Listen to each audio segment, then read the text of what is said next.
An balimaw, Mali kunnafondilaw tɔgɔla bon min bɛ Bamakɔ yan n'an ko a ma ko Maison de la Presse a bɛ ɲini kana waatinin bɔ bi ɲɔgɔn kunbɛn ba dɔ de kɛra ka bɛn février kalo tile 20 ma a kɔni y'a sɔrɔ anw tun bɛ taama la Moritani jamana kan maa minnu tun ye wele kɛ k'olu ka kuma jɛtura dɔ tun ye Isa Kawujim ye ninnu ye malidenw weleli min kɛ nin donni kelen tile ma ko tiɲɛniba de kɛra Mali kunnafondilaw yɛrɛw tɔgɔla bon kɛrɛnkɛrɛnnen min bɛ Manɛkura ko a dakolon cira nin bɛɛ de kɔfɛ Mali kunnafondilaw yɛrɛw ka ɲɛmɔgɔba Banjugu Dante a nana ɲɛfɔli kɛ kunnafoni di sira fɛ an ko min ma ko Mali online media ɲɛfɔli min kɛra a bɛ i n'a fɔ furukufurukuba de bɛ Isa Kawujim n'a nɔfɛmaw an ko min ma ko appel du 20 février ni Mali kunnafondilaw cɛ bi mun de bɛ yen aw ka to lamɛnli la kibaruyaw kɛnɛ kan.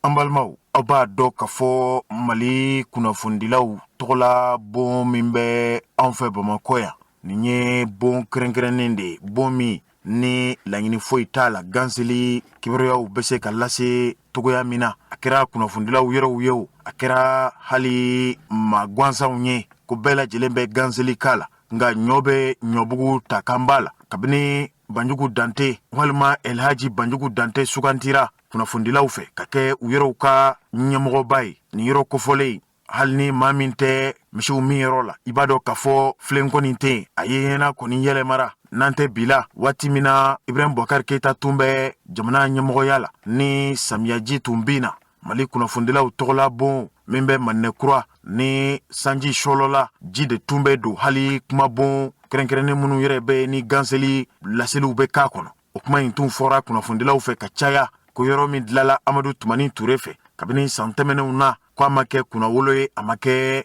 nisɔndiya ye kunnafondilaw bolo nka kabini Banjugu Dante kɔni sugantira nin yɔrɔ kofɔlen na malidenw kunnafondilaw yɛrɛw tɔgɔla bon min bɛ Bamakɔ yan hali nin yɔrɔ kofɔlen a lajɛli bɛ donja maa la o yɔrɔ in n'a ma ɲɛ k'a fɔ maa o maa n'i b'a fɛ ka i ka tɔnsigiw k'a kɔnɔ i bɛ jɛnde ɲini u yɛrɛw ka sɛbɛnfura ɲɛnabɔlaw fɛ olu minnu bɛ ni waati o waati baarakɛ waatiw la u kɔni bɛ kunnafondilaw tɔgɔla bon ɲɔgɔn kunbɛnyɔrɔw kumaw fɔ yen n'i nana n'i tɛ kunnafondila ye kasabi dɔ de bɛ yen i b'o sara walasa i k'i ka lajɛw kɛ o kɔni ma maa si de gɛn wa maliden bɛɛ lajɛlen bɛ se ka t'i ka ganseliw kɛ Mali kunnafondilaw tɔgɔla bon kɔnɔ ko février kalo tile 20 tɛmɛnen Mali kunnafondilaw tɔgɔla bon tun singara de kulu fɛ kulu min ni an ko a ma ko appel du 20 février ni a kulu in i bɛ Isa Kawujim sɔrɔ a kɔnɔ Useni Amion Gindo coordination des mouvements et associations sympathisants à l'imam Mahamoud Diko fo ka se collectif pour la défense de la République Arasbash ale min bɛ Bamakɔ kasubonba la bi hali ni cɛsiri ni wulikajɔw bɛ ka kɛ walasa a yɛrɛ ka bɔli bɛ se ka nɔgɔya joona ka se tɔn caman ma ani josariya ni kiri nɔbɔbaw i n'a fɔ procureur Dramane Jara ani josariyatigi Sherifu Kone ninnu caman de faralen bɛ ɲɔgɔn kan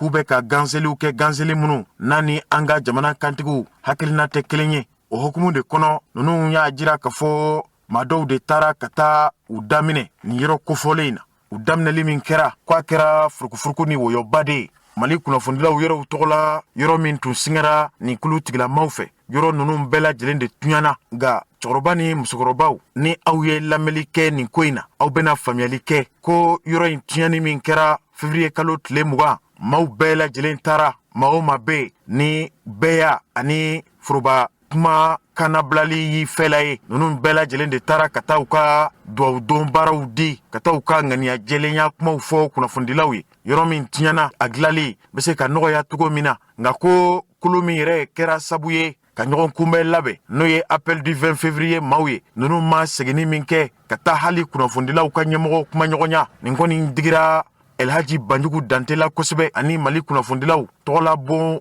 cakɛla kɛrɛnkɛrɛnnen minnu n'u bolo bɛ ca la bi a ma ɲɛ min kɔ u yɛrɛw ye nɛgɛjuru ta ka weleli kɛ appel du 20 février ɲɛmɔgɔw n'a ma ɲɛ ka fɔ Mali kunnafondilaw tɔgɔla bon tiɲɛna ka kɛɲɛ ni aw yɛrɛw ka ɲɔgɔn kunbɛn sisan an bɛ daku min na i n'a fɔ bi ne hakili la k'a fɔ aw kan ka na de aw ni anw an ka sigi ka kuma kɛ yɔrɔ kofɔlen min tiɲɛna a bɛ se ka ladila cogo min na ko yanni appel du 20 février ɲɛmaw kana o kuma fɔ k'u ye hakilina min ta o ma kɛ dɔwɛrɛ ye ka taama kɛ ka se Elhaji Banjugu Dante ma maa minnu nana a donni kelen tile ma Mohamed Sherifu Kone, Josariya ni Kiri Matrafaba ani Isa Kaujim an ka jamana wasaden nɔnabilabaw yɔrɔw ka tɔnjɛkulu ɲɛma 4 na tundo furancɛ fanga ta ko 2nan na olu tali min kɛra Banjugu Dante kumaɲɔgɔnya ko waati min na Banjugu Dante kɔni sigira k'a fɔ da bena don kunnafonidilaw tɔgɔla bon min tuɲana a dilali kuma la nunu y'a jira k'a fɔ ko an ka kunnafonidilaw tɔgɔla bon tiɲɛni baara min kɛra ko maa minnu y'a tiɲa k'u b'a ɲini Mali kunnafonidilaw tɔgɔla bon ɲɛmɔgɔyaso maaw fɛ ko olu ni olu ka jɛ ka sɛbɛnfura don kobe la ka tiɲɛnikɛbaw nɔbɔ ko olu yɛrɛw hakili la k'a fɔ o de baara kan ka kɛ bi Banjugu Dante ma hakilima don an ka jamana kɔnɔ ni maa minnu bɛ a ka kɔrɔfɔw lamɛn cɛkɔrɔba ni musokɔrɔbaw maa don maa min na hakili bɛ ɲɔgɔn fɛ wa maa basigilen don wa ɲɛmaya min b'a bolo anw dalen don a la k'a fɔ a bɛ se ka nin baara kɛ hali min tɛ nin ye anw dalen don a la k'a fɔ a bɛ Mali kunnafonidilaw kunnawolola de ko Banjugu Dante banni min kɛra ka taa sɛbɛnfura don ni appel du 20 février maaw ka faraɲɔgɔnkan kulu ye maaw ye ko kabini o kɛra u taara sefa wari taman kelen k'u ma o bɔ ka jamana kunnafonidilaw ka bon dila Mali kunnafonidilaw yɔrɔw ye cɛsiri ni wulikajɔw kɛ ala ni maa ɲumanw ka dɛmɛ yɔrɔ in kɔni dilala yɔrɔ in dilalen ko nin maa ninnu de nana tuguni k'u bɛna lajɛ wɛrɛw k'a kɔnɔ nka ka kɔn u ka lajɛ wɛrɛw kuma fɔli la Banjugu Dante ye k'u ye ganseli de kɛ kunnafoni sira wɛrɛw kan k'u bɛna laseli kɛ kunnafonidilaw tɔgɔla bon kɔnɔ kabini nin ko in de kɛlen Banjugu Dante fana ye a ka labɛnw sabati ani an ka jamana kunnafonidilaw tɔgɔla bon baarakɛlaw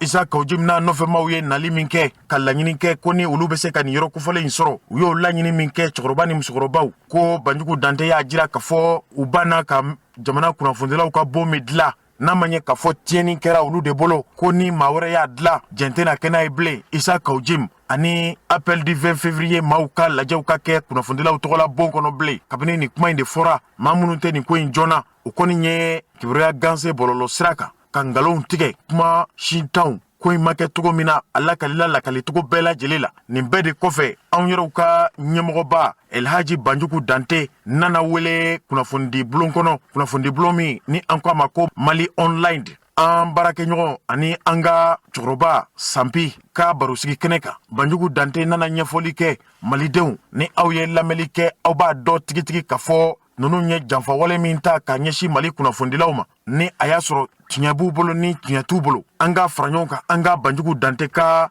lasew lamɛn hali ni a y'a sɔrɔ lase ninnu kɔni bɛ nanzarakan de la nka ka kɛɲɛ ni ko in yɛrɛ bonya ani a kuma ganseli min kɛra duniya kɔnɔ bi anw b'a bayɛlɛma aw ye an ka jamana todunkan na cɛkɔrɔba ni musokɔrɔbaw an k'an kulomajɔ an ka Elhaji Banjugu Dante ka kɔrɔfɔw lamɛn a bɛ online media Sanpi ka ɲininkaliw jaabi. Des problèmes qui ont engendré le saccage des lieux. Naturellement, quand de tels problèmes se posent, il faut chercher à situer les responsabilités. An bena an da don ko min na o bɛ tali kɛ ko min bɛ senna bi ni nin n'a ɲɔgɔnna walew kɛra jagoya don f'an ka wuli k'an jɔ maa minnu ye nin ko in kɛ ka se k'u dɔn u y'a kɛ ko min na o fana ka ɲɛfɔ. Les complices et les commanditeurs. Minnu bɛ yen ni olu bɛ ko in duguma minnu yɛrɛ n'u bɛ tiɲɛnikɛlaw senkɔrɔ ninnu bɛɛ lajɛlen de kan ka nɔbɔ an ka Banjugu Dante lamɛn bani. Moi j'étais en déplacement au nord du pays, j'ai suivi les événements en direct. Ne tun bɛ taama la jamana kɔrɔnyan fan fɛ nka ko minnu kɛra jamana kunnafonidilaw tɔgɔla bon kɔnɔ n ye nin bɛɛ lajɛlen lajɛ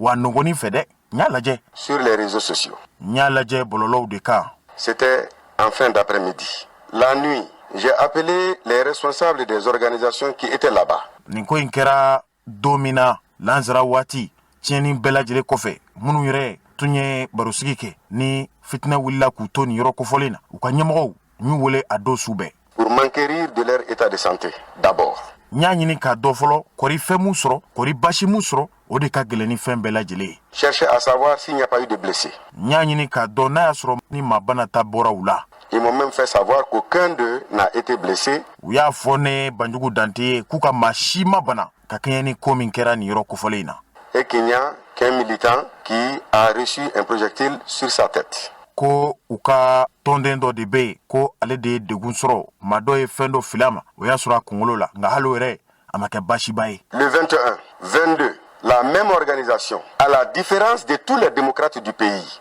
de tous les défenseurs de la liberté de la presse, de la liberté d'expression, de la démocratie, se sont transportés à la maison de la presse. Ni min kɛra février kalo tile 20 a y'a lamɛn dɛ ko février kalo tile 21 février kalo tile 22 maa minnu yɛrɛ ye lajɛ kɛ dɛ olu tɛ dɛ nka maliden o maliden bɛ yen maa o maa bɛ yen ni bɛɛ y'a b'i bolo fila la démocratie ye maliden o maliden hakilina ye bɛɛ y'a ye maa o maa bɛ yen ko bɛɛ y'a kan ka lakana kanabila o ye sariya de ye an ka jamana kɔnɔ ni maa ninnu de wulila ka na maison de la presse la kunnafonidilaw ka bon kɔnɔ ka na lajɛli kɛ wa ka tila k'u ka ŋaniya ɲumanyaw bila nin yɔrɔ kofɔlen na tile fila tiɲɛni kɔfɛ dɛ minnu yɛrɛ tun ye lajɛ kɛ olu mana dɛ nka maa wɛrɛw de nana minnu bɛ yen ni olu b'a dɔn k'a fɔ an ka jamana bɛɛ y'a man ka kantolo mini. Condamner ce qui s'est passé, ceux à travers lesquels l'incident est arrivé. Minnu yɛrɛ sabu la ni ko in yɛrɛ nana dɛ Issa Kaoudim n'a ka mɔgɔw a y'a lamɛn bani. Ne se sont pas rendus et se sont permis d'appeler au secrétariat de la maison de la presse. Wa olu yɛrɛ mana ko ye u ma kala dun ɲina yɛrɛ ka bɛn ni nin ko ye hali u t'a dɔn ko fiɲɛ wulila wa sisan a bɛ komi saraka de y'u bila u ye nɛgɛjuru de ta ka anw ka gindo kɔlɔsiliba min bɛ yen ni ale y'an ka secrétaire ye ko wele nɛgɛjuru sira fɛ o nɛgɛjuru sira yɛrɛ fɛ u ye kuma min fɔ an ka Banjugu lamɛn bani. Pour réserver une salle et tenir une autre activité. K'u ye a ɲini de secrétaire fɛ ko n'a bɛ se ka yɔrɔ wɛrɛ d'u ma yɔrɔ min bɛ se k'u ka lajɛ nataw bisimila ka d'a kan k'olu b'a fɛ ka lajɛ wɛrɛ de kɛ a y'a lamɛn dɛ tiɲɛni min kɛra o kuma ma fɔ nka lajɛ wɛrɛ de kuma fɔra. Ma secrétaire qui n'est même pas un cadre supérieur. Ne ka gindo kɔlɔsiliba hali maa kalanenba tɛ a kɔni bɛ yen danaya b'a ka baara in cɛsiri ni wulikajɔ ni a danganiya b'a la. A interpellé le magistrat pour lui dire, Monsieur Koné, nous avons l'habitude de vous donner la salle ici gratuitement. Vous êtes venu perturber notre quiétude ici, sans même vous soucier des personnes présentes sur le lieu, sans même venir condamner ce qui s'est passé. Comme les autres l'ont fait, vous voulez avoir encore la même salle. Appelez le président. Ko aka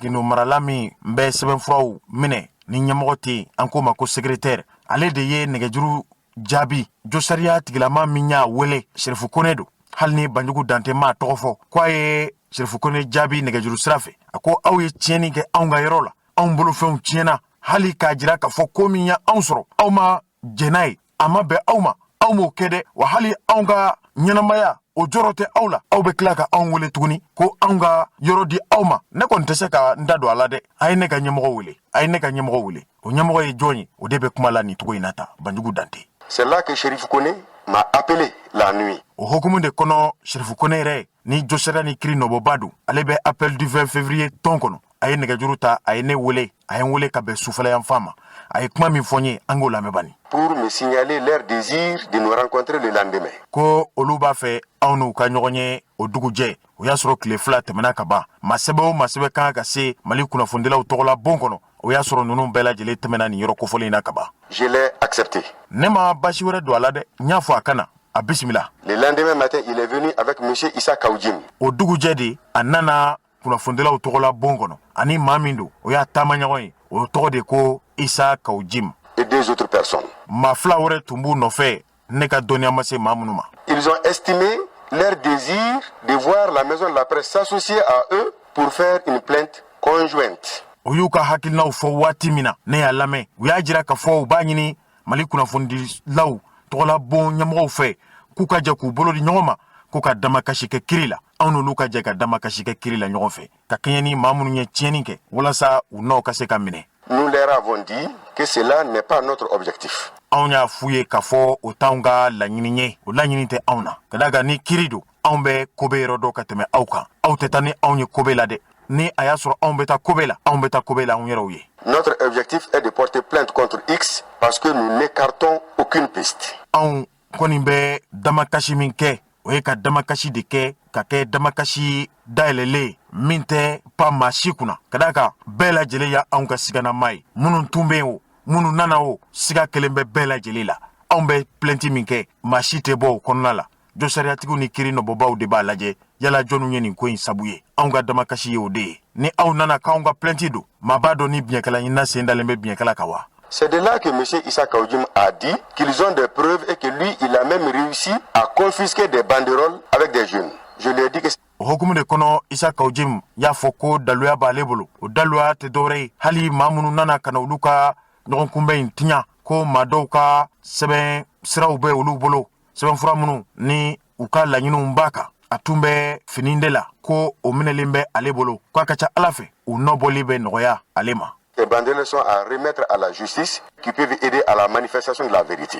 Anw y'a fɔ a ye k'a fɔ fini min b'a bolo n'a bɛ daluya jɔnjɔn ɲini a bɛ nin di kiiri tigilamaw ma o kiiri tigilamaw olu de bɛ wuli ka jo ni jalaki ɲini nin ko la sinon o t'ale ka baara ye. Si vous avez des gens que vous avez identifiés contre lesquels vous souhaitez porter plainte, vous pouvez le faire. Mais pour le moment, ni a y'a sɔrɔ aw bɛ maa dɔn maa minnu bɛ yen ni aw kan ka damakasi ko kan aw bɛ se k'o kɛ nka an bɛ don min na i n'a fɔ bi laɲini wɛrɛ bɛ anw na min tɛ o ye.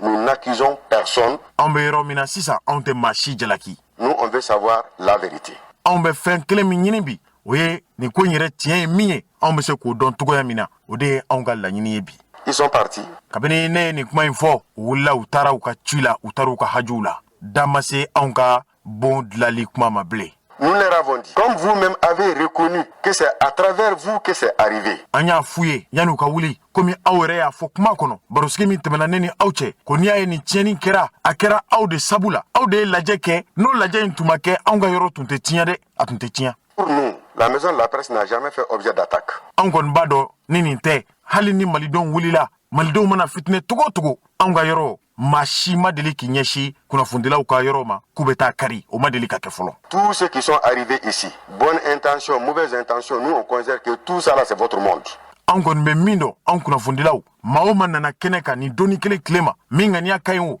min ŋaniya man ɲi o nin bɛɛ y'aw ka mɔgɔw de ye ka da kan aw de nana ni jama nana aw de ye jama wele ne b'a bisigiya k'a fɔ nin bɛɛ y'aw ka mɔgɔw de ye. Parce que les locaux ont été mis à votre disposition. Même à la maison, quand un matériel est gâché, quand vous en faites utilisation, maison commune, vous mettez les choses en l'état, vous partez pour que d'autres puissent l'utiliser. Je leur ai adressé une lettre confidentielle.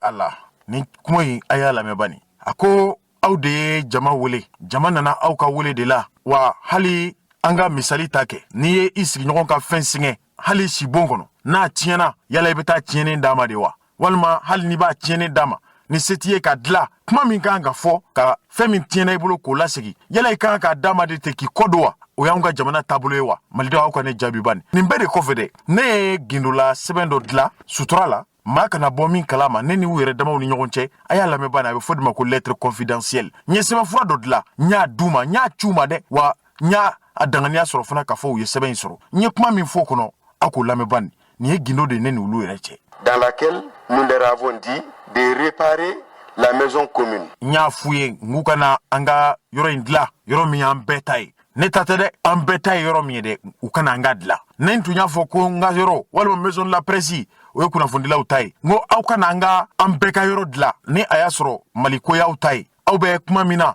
k'a fɔ jamana kantigiw ye nin kɛ u ye nin kɛ u ye nin kɛ est-ce que o kuma kan ka caya wa. Parce que pour nous, les procédures judiciaires prennent du temps. S'il faut chercher à identifier qui l'a fait, qui sont ses complices, comment réparer, or c'est une maison qui doit être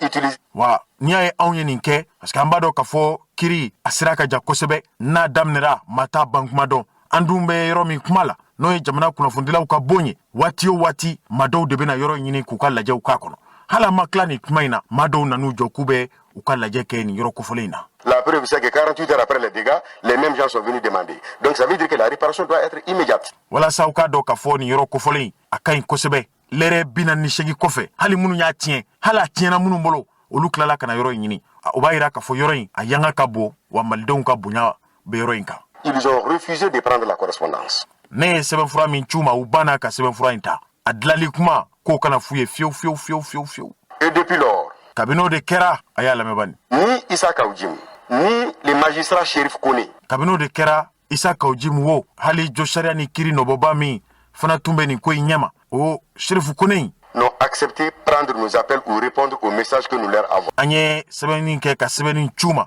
u m'o jaabi an y'u wele nɛgɛjuru sira fɛ u y'u ban k'an ka nɛgɛjuru ta u m'an jaabi u y'an kɛ maa tɔw ye u y'an kɛ mani ye jamana kɔnɔ. On était obligé de rendre publique la correspondance quand eux, après avoir reçu notre correspondance et refusant l'octroi de la salle à eux hier, comme vous l'avez dit,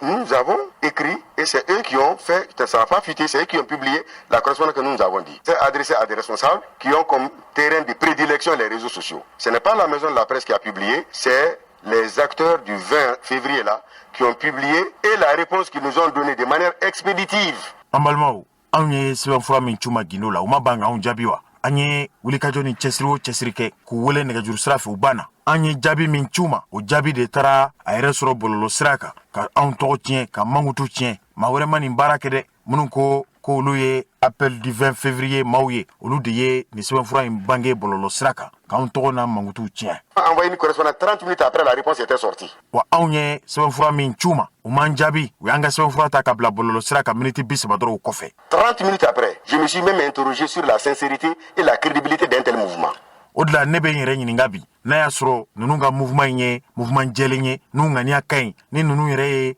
maaw ye maa minnu ni mɔgɔw ka dannaya kan ka da u kan ka kɛɲɛ n'u ka nin baara in ye u ye min kɛ ni ninnu ni ɲɛmɔgɔya yɛrɛ ka kan jamana in kɔnɔ yan.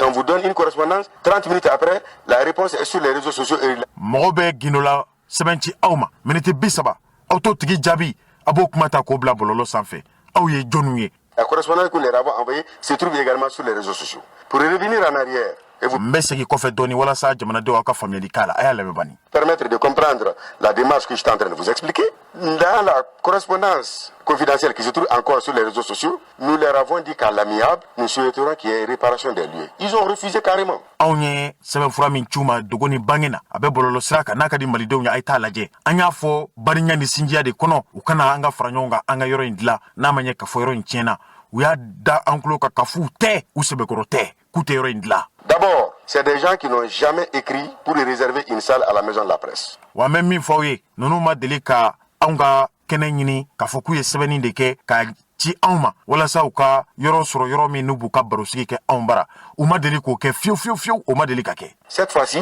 ils ont adressé une correspondance à la maison de la presse le lundi. Nga an dabali bannen nin ko bɛɛ bɛ sen na u ye sɛbɛnfura dɔ de dilan k'a ci anw ma ntɛnɛn tɛmɛnen k'a jira k'a fɔ k'olu mago bɛ anw ka foroba ɲɔgɔn kunbɛyɔrɔ la k'u bɛn'u ka lajɛw kɛ. Le mardi, nous avons répondu à la correspondance en évoquant 2 raisons pour justifier notre refus. O kama tarata anw y'o jaabi o jaabi min fana kɛra an ma nindɔngɔ jaabi kɛ an ma dusu jaabi kɛ dɛ an ye fɛn 2 fɔ a kɔnɔ fɛn 2 min n'a ka kan malidenw ka bɔ a kalama malidenw ka bɔ a joona duɲamaa ye o kibaruya de ye o de la u bɛ ka nkalon tigɛ duɲa ye bi ko kunnafonidilaw banna ka ɲɔgɔn kunbɛn bon in d'u ma nkalon don malidenw o maliden mana taa kunnafonidilaw tɔgɔ la bon kɔnɔ bi n'i ye a laɲini kɛ a laɲini sira fɛ a ka ca ala fɛ a bɛ d'i ma ni n'a ka kan a y'a lamɛn bani anw ye fɛn 2 min fɔ a kɔnɔ. Première raison, ils n'ont pas voulu collaborer avec nous. A fɔlɔ ye min ye u banna ka baara kɛ ni anw ye ka kɛɲɛ ni tiɲɛni min kɛra pour réparer les lieux. walasa yɔrɔ in bɛ se ka dilan cogo min na u banna fiyewu u banna. Chose que nous avons faite avec l'aide des bonnes volontés. Anw ye yɔrɔ in dilan ni maa wɛrɛw de ka dɛmɛ ye ani maa ŋaniya ɲumanw olu de ye anw dɛmɛ ka nafolo di anw ma anw ka yɔrɔ in dilan wallahi maison de la presse dilanla tan de. Que nous saluons et que nous remercions ici. An b'o o maaw fo an b'u waleɲuman dɔn u ye min kɛ u y'a kɛ jamana ye an b'u fo ala ka a caman bila nɔ la. Deuxième raison. A filanan ye min ye ani anw yɛrɛw bɛna kuma in kuncɛ min kan malidenw a y'a lamɛn bani. Nous prenons des précautions par rapport à des groupes qui peuvent engendrer des tensions chez nous. Anw bɛ anw yɛrɛ minɛ kulu la kulu minnu kuma dɔ la ni maa bɛ se ka a bisigiya ka fɔ ninnu bɛna ni fitinɛ de kana ɲɛsin anw ma n'a fitinɛ dun nana a bɛ se ka kɛ sabu ye anw tɔgɔ bɛ tiɲɛ wa a bɛ se ka tiɲɛni don anw ma n'an y'o kulu dɔn joona an fana b'an ka dabali n'an ka fɛɛrɛw tigɛ dɛ. Et nous avons cette obligation de protection des lieux. O de kama anw jagoyalen don k'an ka yɔrɔ lakana o de la n'an y'a dɔn k'a fɔ i tɛ sɛbɛkɛla ye anw tɛ jɛn d'i ma an tɛ sira d'i ma i ka n'i sago kɛ anw na i ka n'i sago kɛ anw ka yɔrɔ la k'an da don kuma la an m'a min an m'a bɔn walima kana ko kɛ ni jamana fanga yɛrɛ b'a fɔ ko anw yɛrɛw bɛ ko in joona ka d'a kan anw tɔgɔ man di kɔrɔlen. Comme eux ne se sont pas montrés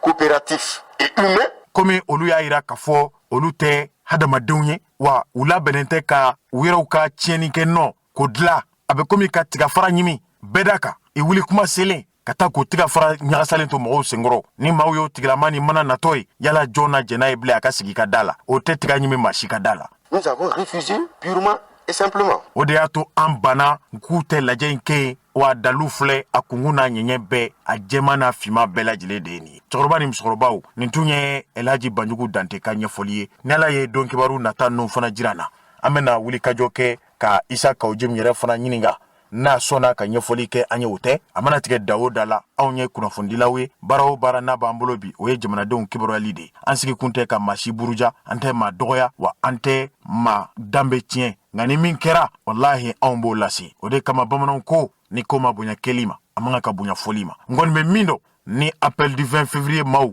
tun jɔrɔ u jɔyɔrɔ la Banjugu Dante fana ye maa min ye a bi man di maa kan dɛ n'a ye min fɔ a ka ca Ala fɛ n'i y'a sɛgɛsɛgɛ wallahi i bɛ taa sɔrɔ o de don anw kunnafonidilaw u kana kala bila an tolilen na dɛ anw yɛrɛ kungo ma labɔ o fo politikimaaw kana anw sigilen sɔrɔ k'u bɛna u ka politikikɛlaw kɛ anw ka du kɔnɔ k'an da don kuma la ne b'a ɲini Banjugu Dante fɛ nin bɛɛ lajɛlen kɔfɛ dɛ Mali kunnafonidilaw tɔgɔla bon yala aw tɛ sigi aw ka hakilina kɛrɛnkɛrɛnnenw ta la wa aw kana nin yɔrɔ kofɔlen in to bɛɛ lajɛlen ka bolo kan ka da ka bɛɛ lajɛlen tɛ da dɔn wa bɛɛ lajɛlen fana tɛ maa gasi sigiba ye n ta ɲɛna dɔrɔn u y'a bannen wa ninnu ye baara min kɛ kunnafonidilaw la wallahi Mali politikima bɛ tan de n'a mago ɲɛna i ta bɔnɛ n'a mago ɲɛna e min y'a dɛmɛ k'a layɛlɛ hali ni sara a tɛ t'i ka sudonyɔrɔ la o la n y'a fɔ n kɔrɔkɛ ye Razbashi ye a bɛ kaso min na bi dɔwɛrɛ tɛ dɛ a bɛ politikimaaw nɔfɛ cucu min na o de kɛra sabu ye ka se nin degun kɔnɔ Umaru Mariko ye degun sɔrɔ yan a ye taali min kɛ Adama ka kɛnɛ kan hali sini Adama mɔgɔw ma jɛrɛ kɛ u ma lajɛ kɛ fɔlɔ k'u bɛ Umaru Mariko dɛmɛ n'i ye kungo sɔrɔ politikimɔgɔ nɔfɛ i y'a sɔrɔ fu cɛkɔrɔba ni musokɔrɔbaw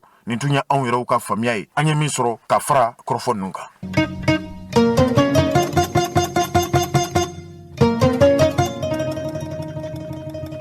an balimaw nin de bɛ dansiri kɛ an ka bi do kibaru la do kibaru min lasera aw ma lase min kɛra aw denkɛ ni aw balimakɛ Gawusu Jalo Rasjal fɛ